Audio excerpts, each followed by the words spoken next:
ठाणे शहराचे प्रथम नगराध्यक्ष, पहिले महापौर, लोकप्रिय माजी खासदार स्वर्गीय सतीशचंद्र प्रधान यांचं 29 डिसेंबर रोजी निधन झालेलं आहे.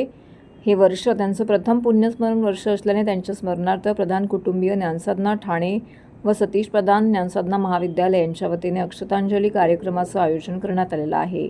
त्याची सुरुवात 28 डिसेंबर रोजी गडकरी रंगायतन येथे ठाणेकरांच्या उपस्थितीमध्ये झाली. त्याची सुरुवात 28 नोव्हेंबर रोजी गडकरी रंगायतन येथे ठाणेकरांच्या उपस्थितीमध्ये झाली.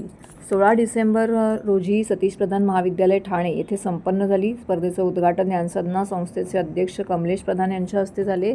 सतीश प्रधान महाविद्यालयाचे प्राचार्य डॉक्टर गणेश भगुरे, स्पर्धा समन्वयक डॉक्टर संजोत देऊस्कर, प्राचार्य धनंजय ठाकूर, उपप्राचार्य सुरेश हळबांडगे, इतर शिक्षक, विद्यार्थी, पालक, कर्मचारी यांच्या उपस्थितीमध्ये पार पडले. उद्घाटन प्रसंगी कमलेश प्रधान यांनी विद्यार्थ्यांना चित्रकलेतून 2047च्या शहराची संकल्पना चित्र रेखाटावयाचे नियोजनकर्त्यांना मार्गदर्शक ठरेल असं आवाहन करून शुभेच्छा दिल्या आहेत. तर प्राचार्य डॉक्टर गणेश भगुरे यांनी आपल्या प्रास्ताविकातून अक्षतांजली उपक्रमाची रूपरेषा मांडली आणि चित्रकला स्पर्धेतील विद्यार्थी, शिक्षक आणि पालक यांना शुभेच्छा दिल्या.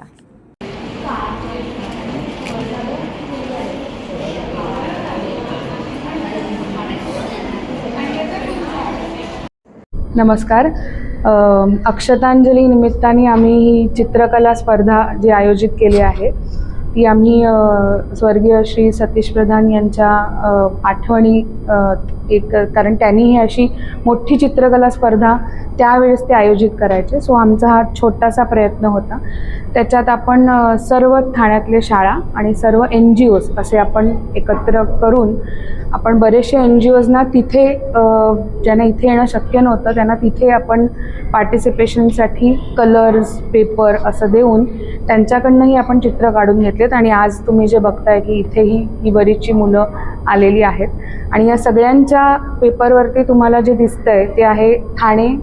त्यांना जे वाटतं की ठाणे कसं असावं फ्युचरमधलं ते आपण पेपरमध्ये बघतो. तर ह्यातनं आपण ॲक्च्युली बऱ्याच गोष्टी आपण शिकू शकतो कारण त्यात बरेचसे न दिसणारे मेसेजेस आहेत. सो उद्देश हाच आहे की आपण प्रत्येक ठाणेकरांनी यांच्याकडनं काहीतरी छोट्यात छोटी गोष्ट शिकून घ्यावी.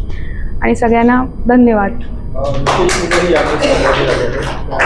नाही ऐकून आलं. साधी छोटीशी गोष्ट जरी म्हटलं की त्यांनी त्यांचं घर आणि घराभोवती दाखवलेली ही झाडं, हे निसर्ग, हेही आपल्याला सांगतं की ठाण्यात आत्ता आपल्याला हे वाढतं जे कन्स्ट्रक्शन आहे ते त्यांना अशी अपेक्षा आहे की आपण झाडं लावावी, झाडं जगवावी, फुलझाडं लावावी, फळझाडं लावावी. सो हे जे त्यांचं हे जे दिसतंय पेपरमध्ये हे आपण सगळ्यांनी एक त्यातनं प्रोत्साहन घेऊन आपण झाडं लावूया.